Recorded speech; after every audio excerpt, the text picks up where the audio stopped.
नमस्कार दोस्तों, जेएसवी ध्वनिश में आप सभी प्रिय मित्रों का हार्दिक स्वागत है। दोस्तों, आज की क्लास में हम केबीएस पीआरटी 2022 के लिए पर्यावरण अध्ययन की दूसरी क्लास में सजीव, पादप एवं जंतु के बारे में अध्ययन करेंगे। तो हमारा आज का पहला प्रश्न है, पौधों द्वारा स्वयं भोजन बनाने की प्रक्रिया क्या कहलाती है? पारिस्थितिकी तंत्र, परावर्तन, प्रकाश संश्लेषण या भोजन संश्लेषण? तो पौधों द्वारा स्वयं भोजन बनाने की जो प्रक्रिया होती है, उसे हम प्रकाश संश्लेषण कहते हैं। तो ऑप्शन नंबर 3 सही हो जाएगा। अगला प्रश्न देखेंगे। हमारा अगला प्रश्न है, निम्नांकित कथनों में कौन सा कथन असत्य है? पहला कथन है, एक वयस्क मनुष्य 1 मिनट में 15 से 18 बार सांस लेता एवं छोड़ता है।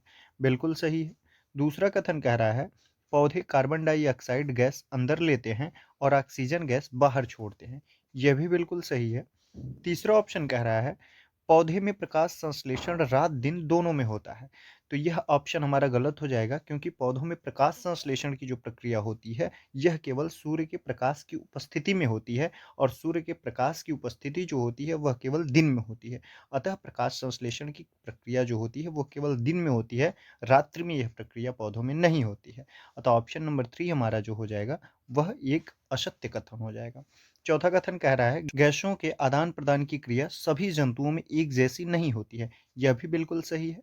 अतः इस प्रश्न का सही आंसर हमारा ऑप्शन नंबर 3 हो जाएगा। अगला प्रश्न देखेंगे।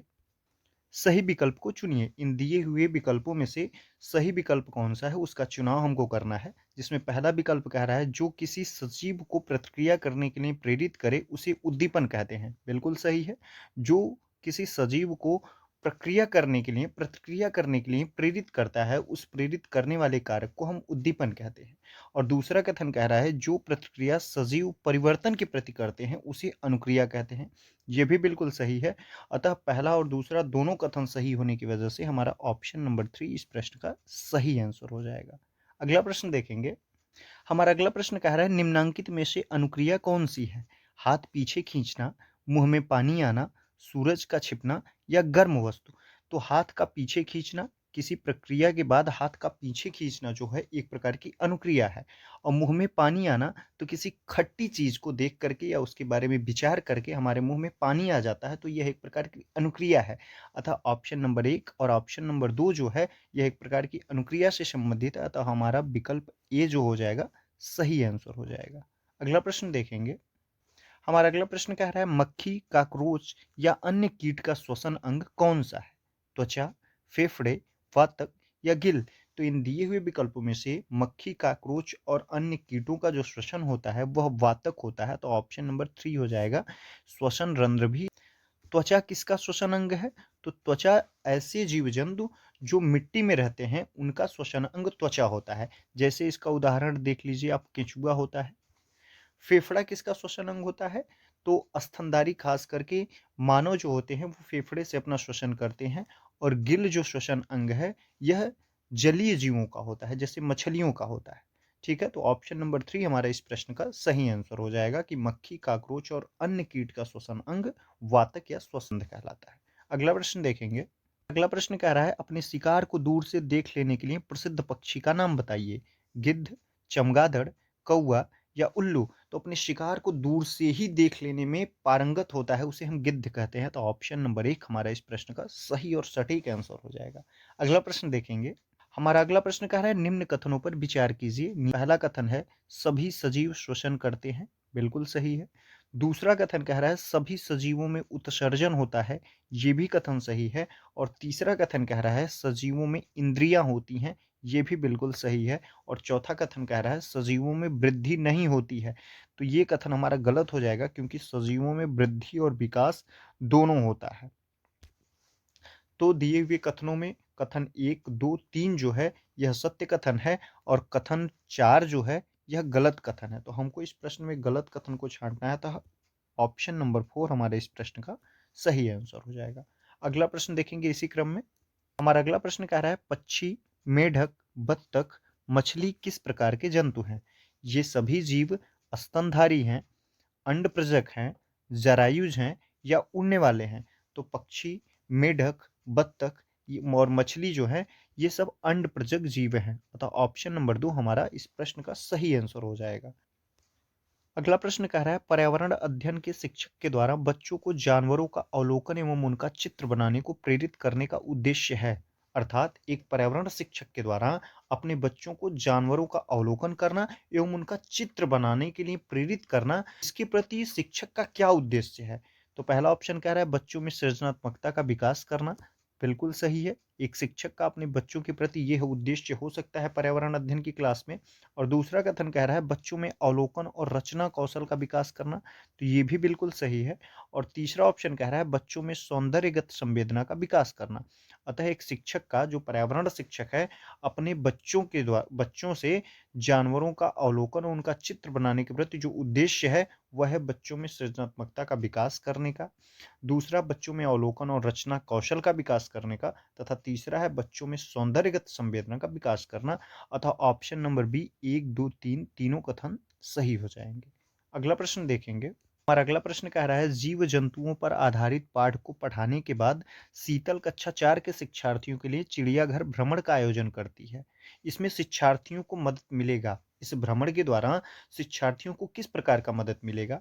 पहला ऑप्शन कह रहा है जीव जंतु संरक्षण के कौशलों के विकास में, दूसरा ऑप्शन कह रहा है दैनिक समय सारणी की चर्या में बदलाव में, तथा तीसरा ऑप्शन कह रहा है कक्षा कक्षीय अधिगम को वास्तविक जीवन की परिस्थितियों के साथ जोड़ने में, या फिर जीव जंतुओं को पालतू कैसे बनाया जाए इसके प्रति संवेदनशीलता विकसित करने में।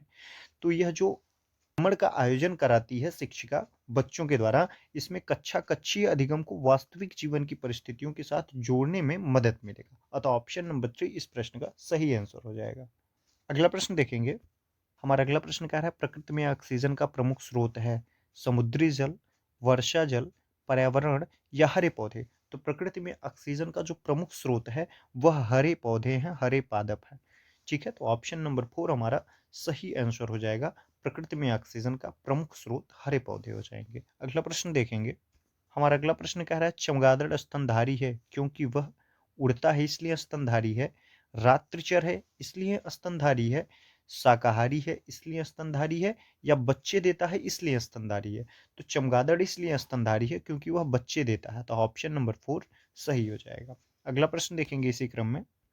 तो हमारा अगला और महत्वपूर्ण प्रश्न है कि प्रकाश संश्लेषण की क्रिया में हरे पौधों द्वारा बाहर निकालने वाली गैस कौन सी है?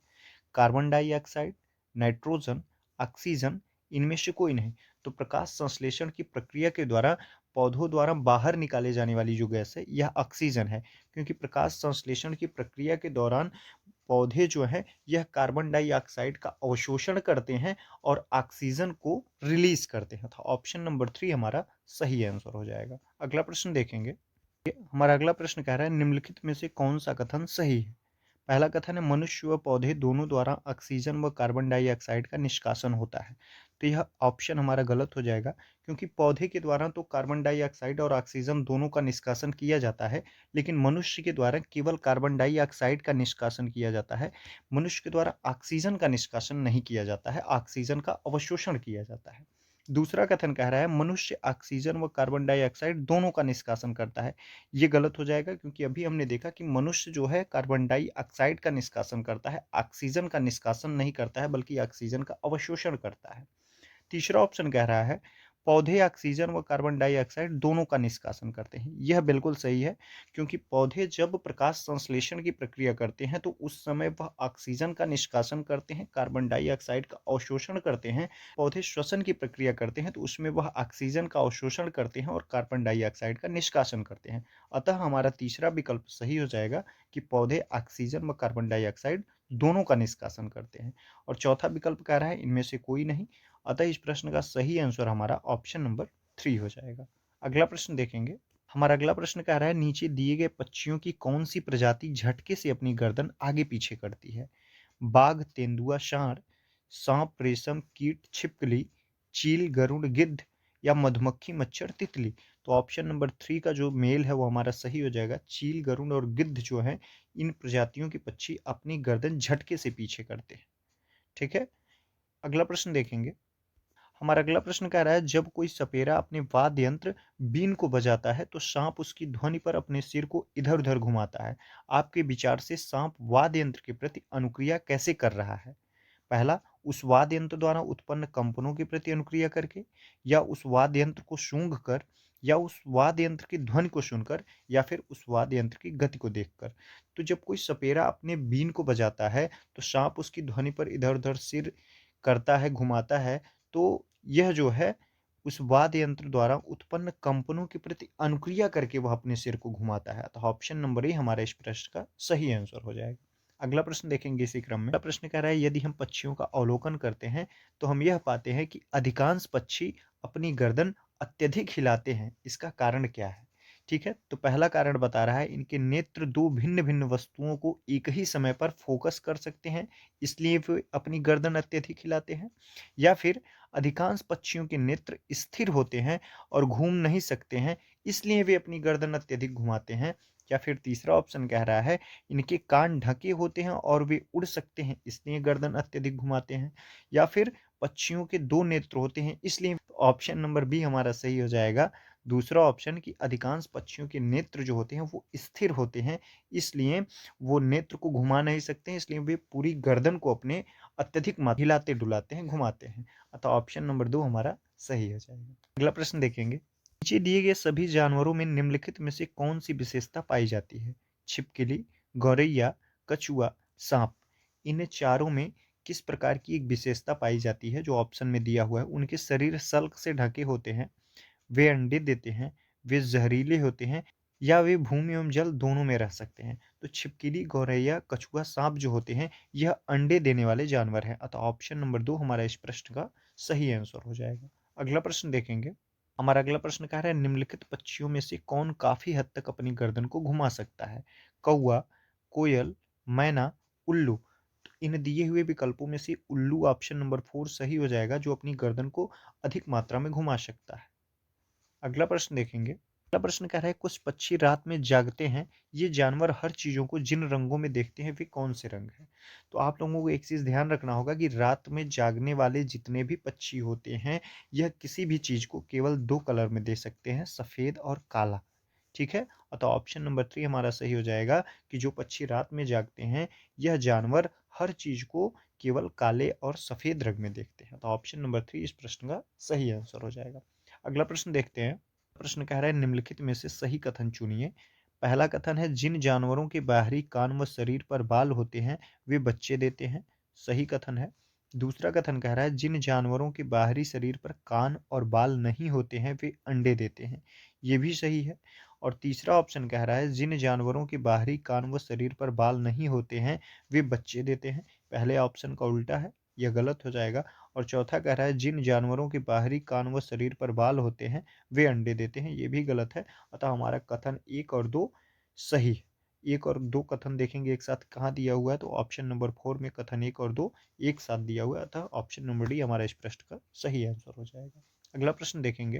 और अगला प्रश्न कह रहा है निम्नलिखित में से जीवन प्रक्रियाओं का कौन सा युग्म पेड़ पौधों और जीव जंतु दोनों से मिलता है? वृद्धि और भोजन बनाना, प्रजनन और भोजन बनाना, प्रजनन और अंकुर या फिर वृद्धि और प्रजनन। ऑप्शन नंबर 4 जो है यह पेड़ पौधों और जीव जंतुओं से मिलता जुलता है। अतः इस प्रश्न का सही आंसर ऑप्शन नंबर 4 वृद्धि और प्रजनन हो जाएगा। अगला प्रश्न देखेंगे। और अगला प्रश्न कह रहा है निम्नलिखित में से उसे चुनिए जो अपनी मादा की पहचान उसकी गंध से कई किलोमीटर दूर से ही कर लेता है। चींटी, मच्छर, रेशम का कीड़ा या मधुमक्खी। तो इन दिए हुए विकल्पों में से ऑप्शन नंबर 3 सही हो जाएगा। रेशम का कीड़ा जो होता है यह अपनी मादा की पहचान उसकी गंध से कई किलोमीटर दूरी से ही कर लेता है। तो ये रहे हमारे आज के महत्वपूर्ण प्रश्न जिनका हम लोगों ने अध्ययन किया और जो आपके केबीएस पीआरटी 2022 की परीक्षा की दृष्टि से काफ़ी महत्वपूर्ण है। आपके सिलेबस को ध्यान में रखते हुए इसको डिज़ाइन किया गया है इन प्रश्नों को, जो कि सजीव, जीव जंतु और पादप से संबंधित था। तो इनका आप लोग अध्ययन करिएगा। ठीक है, मिलते हैं अगली